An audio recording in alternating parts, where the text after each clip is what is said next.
Nilagay sa ito, mag-apritado tayo. Ayan, nakamarinate na po yung manok dyan. Gagamitin lang po natin dyan, sibuyas, bawang, patatas. Yung patatas po, piprito muna natin, tsaka itong carrot, tsaka bell pepper. Yan lang po gagamitin natin yan. Ayan. Piprito muna natin itong patatas. Piprito muna natin itong carrot. Nakapula na yung bawang, lagyan natin sibuyas. Ayan.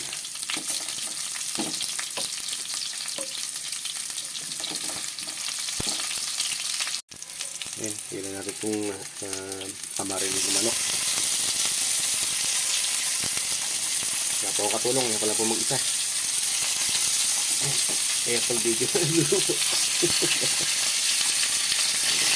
Kayaan lang po yan. At po kasi pala magluto.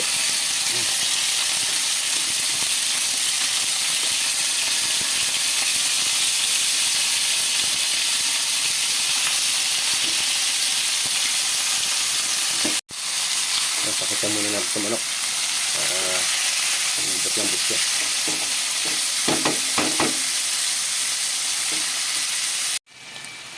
Nalagyan na po natin yung patatas at carrot.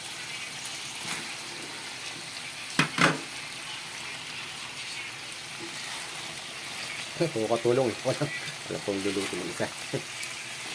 Ayan po.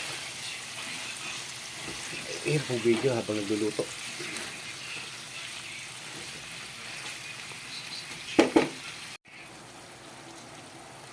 Nalagyan ko natin na konting seasoning.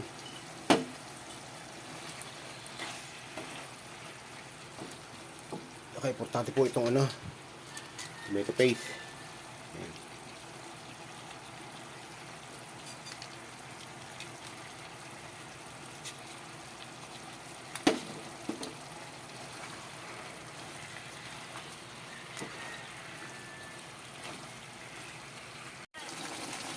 Okay, sabi natin itong huling sangkap, itong bell pepper.